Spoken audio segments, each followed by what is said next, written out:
Hello students, welcome back to the 12th session on pair of linear equations in two variables. In this video, we'll be doing optional exercise, that is exercise 3.7 from NCERT. So the first question is, the age of two friends Anni and Biju differ by 3 years. Anni's father Dharam is twice as old as Anni and Biju is twice as old as his sister Kathy. The age of Kathy and Dharam differ by 30 years. Find the ages of Anni and Biju. तो इस question में यहाँ पे लिखा है चार लोग हैं, अन्नी, बिजू, एक कैथी है और एक धर्म. तो पहले इन चारों के एजेस को हम कुछ एज्यूम कर लेते हैं. So let Annie's age is equal to A years. Next, Biju's age is, let us suppose, B years. Third, Kathy's age is, suppose, C years, and Dharam's age is, let us suppose, it is D years. थोड़ा easy रहेगा कि अगर मैं उसके initials के हिसाब से ले लूं, तो इसीलिए अन्नीज ए, बिजू बी, ऐसी कैथी सी और धर्म डी इसलिए लिया मैंने. बाकी अदरवाइज अब एक्स वाई जेड डब्ल्यू जो भी वेरिएबल लेना चाहो वो ले सकते हो. So the first condition is the ages of two friends Annie and Biju differ by 3 years. तो यहाँ लिखा है कि अन्नी और बिजू की जो एजेस है उनका डिफरेंस है 3 years. अब यहाँ तो हमें पता ही नहीं कि कौन बड़ा है. सो यहाँ दो केसेस बना लेते हैं. केस 1, व्हेन अन्नी इज एल्डर देन बिजू. जब अन्नी की एज बिजू से ज्यादा है, तो अन्नी की एज अगर ज्यादा है that means first condition will be a minus B equal to 3. Second condition क्या दे रखा है, Annie's father Dharam is twice as old as Annie. तो धर्म की जो एज है that is twice the age of Annie. Next condition is Biju is twice as old as a sister Kathy. तो Biju is twice as old as sister Kathy. And the last condition is the ages of Kathy and Dharam differ by 30 years. अच्छा, यहां पर दो conditions नहीं बनेंगी क्योंकि कैथी और धर्म की एज का डिफरेंस ऑल्दो 30 दे रखा है, तो दो कंडीशन सोच सकते हैं हम कि C माइनस डी या D माइनस सी 30 होगा. बट क्योंकि यहाँ पे लिखा है कि धर्म जो है वो फादर की एज का, ऑब्वियस सी बात है फादर जो है वो सिस्टर की एज से ज्यादा ही होंगे, तो यहाँ पे एक ही कंडीशन बनेगी, that will be D minus C is equal to 30. अब क्योंकि यहाँ पे चार वेरिएबल्स आ रहे हैं, सॉल्व करना थोड़ा सा प्रॉब्लमेटिक हो सकता है. सो हम यहाँ पे क्या करेंगे, सारे वेरिएबल्स को एक सिंगल वेरिएबल की टर्म्स में लिख लेते हैं. जैसे कि अगर हम यहां से a की वैल्यू निकालें तो you will get a is equal to B plus 3. a की वैल्यू b प्लस 3 आ गई. अब यहां से क्योंकि मुझे पता है कि d जो है that is equal to 2a और a की वैल्यू क्योंकि b प्लस 3 है, तो 2b plus 3 it will become twice of b plus 6. ये आएगा यहाँ पे. थर्ड कंडीशन जो दे रखी है that is b is equal to 2c. अब क्योंकि सबकी एजेस b की टर्म्स में निकाल रहे हैं, तो c की एज भी b की टर्म्स में निकालते हैं, तो c will be b upon 2. अब d की एज आ गई b की टर्म्स में, c की एज भी आ गई b की टर्म्स में. जो कंडीशन हमें पता है that is d minus C is equal to 30. अब d और c की वैल्यूज पुट कर दो इसमें. d is 2b plus 6 minus c is b by 2 is equal to 30. So 2b minus b by 2 is plus 6 उधर आके minus 6 हो गया. This will be 24. LCM is 2. 4b minus b, this is 3b is equal to 24. So b will be 24 into 2, 48 upon 3 which is 16 years. और साथ में हमें a निकालना है और a की वैल्यू है b plus 3. So a will be 16 plus 3 which is 19. और हमें यहाँ पे सिर्फ अन्नी और बिजू की एजेस ही निकालनी है. सो ए और बी ऑलरेडी हम निकाल चुके हैं. Therefore Annie's age is equal to 19 years and Biju's age is equal to, Biju कितना है, बी इज 16 years. सो ये हमने केस 1 लिखा जब अन्नी को हमने बिजू से बड़ा माना था. सेकेंड केस भी सॉल्व करना है, तो moving on to the second case. अगर हमने बिज्जू को बड़ा मान लिया अन्नी से, when B is elder then A, so अगर b बड़ा है a से तो फर्स्ट कंडीशन क्या है यहाँ पे, अन्नी एंड बिजू एजेस का जो डिफरेंस है दैट इज 3 और b बड़ा है that means b minus a will be 3, first condition. Second same है यहाँ पे, Annie's father Dharam is twice as old as Annie, so that means Dharam is twice the age of Anni. Third is Biju is twice as old as sister Kathy.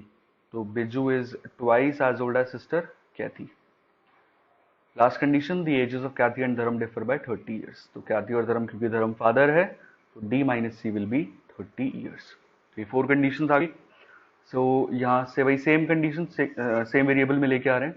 Suppose यहाँ से हमने B की value निकाल ली तो it will be A plus 3। D तो already ए की terms में, B की वैल्यू ए की टर्म्स में, डी की वैल्यू ए की टर्म्स में, और सी की value C will be B upon 2, यहाँ से 2 नीचे चला जाएगा तो C will be B upon 2 and the value of B in terms of A is A plus 3 upon 2। So हमें पता है कि डी माइनस सी की वैल्यू 30 है, वैल्यूज पुट कर दो, D is 2a and C is a plus 3 upon 2 is equal to 30। So LCM लिया 4a minus a minus 3 will be upon 2 is equal to 30। Simplify करते हैं, 4a minus a this is 3a minus 3 is cross multiply किया तो 30 multiplied by 2 is 60। So 3a is 63 and a will be 21। अब a 21 है, next हमें b निकालना है तो b is a plus 3, so it will be 21 plus 3, therefore it will be 24 years। So Annie's age will be 21 years and Biju's age will be 24 years। दोनों cases हमने solve किए और आपको भी दोनों ही सॉल्व करने हैं यहाँ पे। So coming on to the second question, one says give me 100 friend, I shall then become twice as rich as you। The other one replies, if you give me 10, I shall be 6 times as rich as you। Tell me what is the amount of their respective capital। So यहाँ पे दो लोग हैं, so मान लिया कि दो लोग हैं A और B और दोनों के पास कुछ अभी यहाँ पे इनिशियली कुछ रिस्पेक्टिव अमाउंट है उनके पास। So let amount with A जो कि फर्स्ट पर्सन है उसके पास मान लिया amount is ₹X and amount with B जो कि हमारा सेकंड पर्सन है तो द अमाउंट इज ₹Y। अब इनिशियली तो A और B के पास X और Y रुपीज है, तो कन्वर्सेशन जो कह रही है वो ये है कि वन मतलब पहला बंदा कहता है गिव मी 100, तो अगर B इसको 100 रुपीज दे दे, सेकंड वाला फर्स्ट वाले को 100 दे दे, सो A के पास कितना हो जाएगा X प्लस 100, और अगर इसने इसको 100 दे दिया तो इसके 100 रुपीज कम हो जाएंगे। Then I shall become twice as rich as you, तो A कहता है अब मेरे पास तेरे अमाउंट का ट्वाइस हो जाएगा, तो twice of Y minus 100, so X plus 100 is 2Y minus 200, so you will get X minus 2Y plus 300 is equal to 0। This will be the first equation।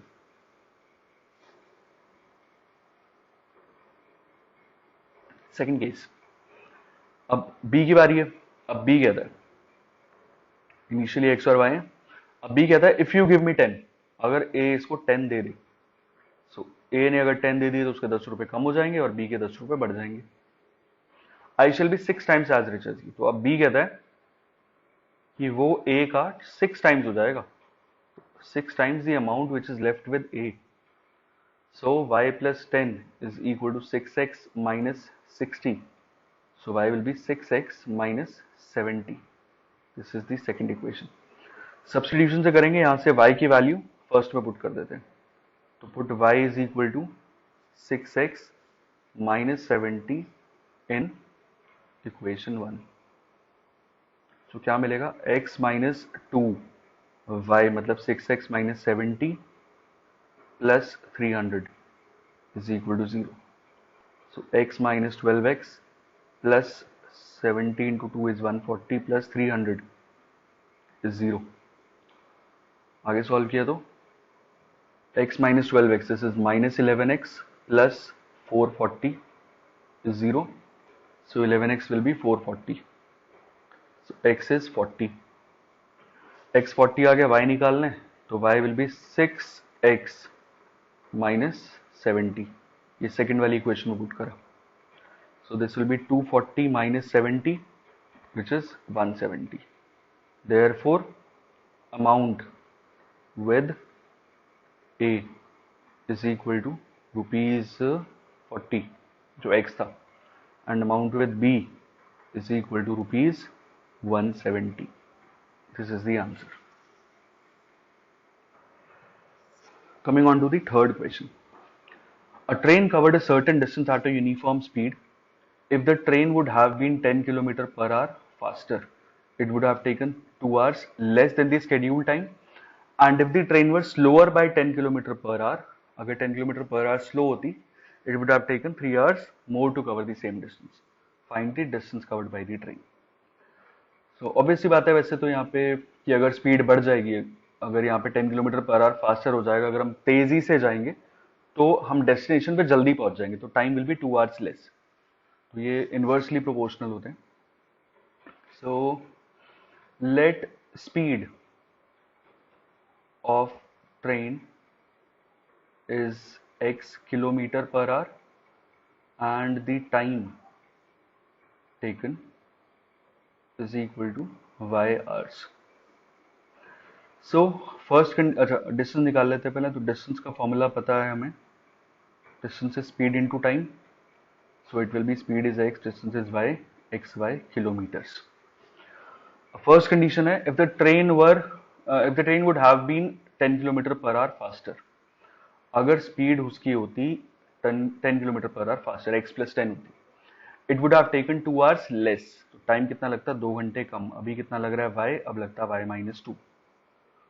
और speed into time will be total distance which is constant. यहाँ लिखा हुआ है for a certain distance, that means distance is constant.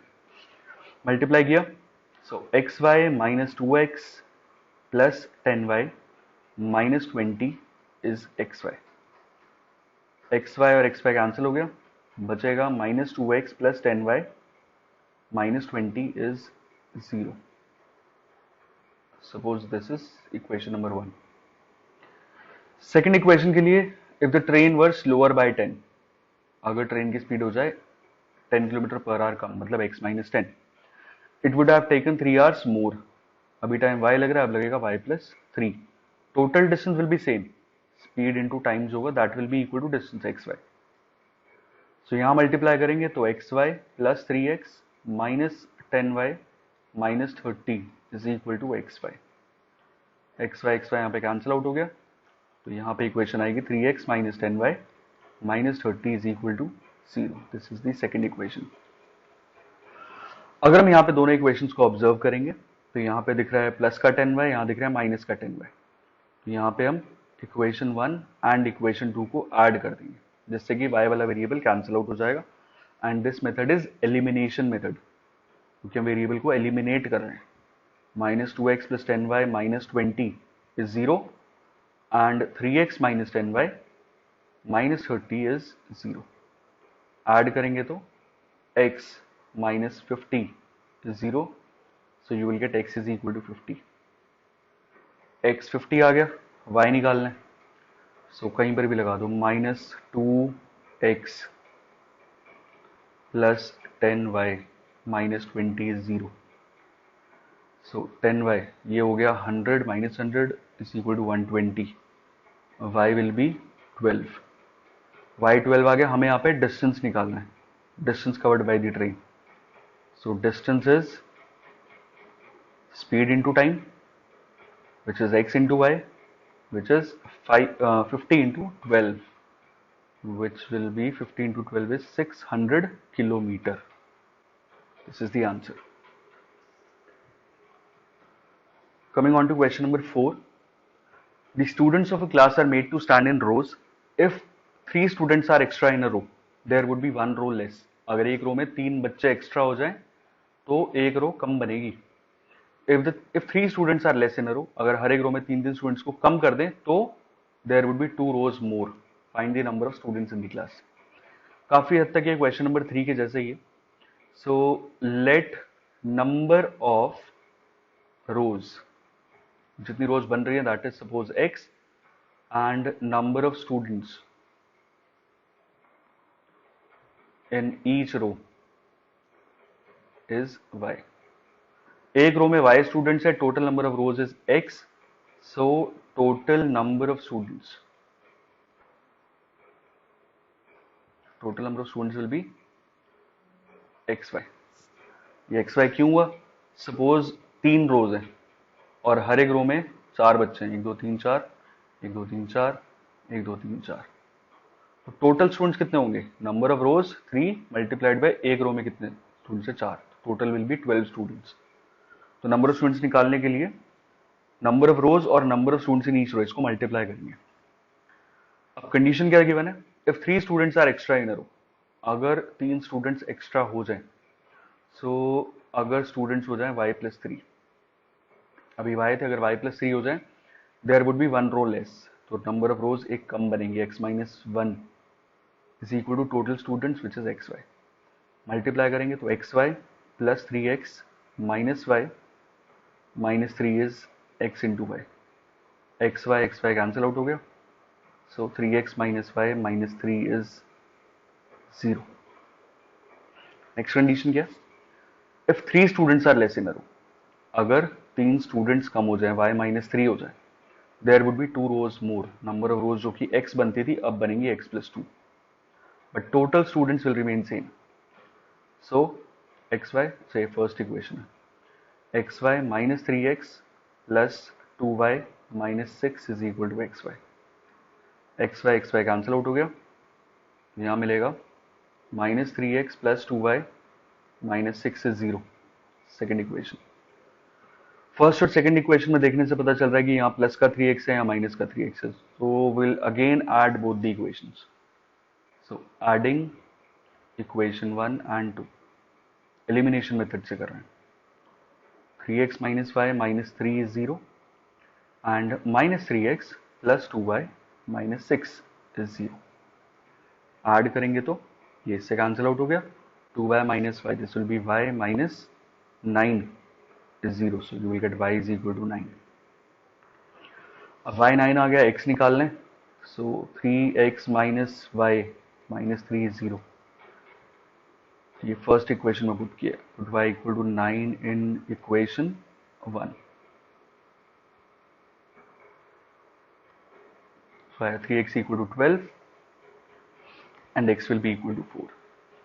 Find क्या करना है? Find the number of students in the class. So number of students will be xy, ये भी यहाँ लिखा भी हमने, total number of students is xy। So x is 4, number of rose y is 9, so total students will B 36 students.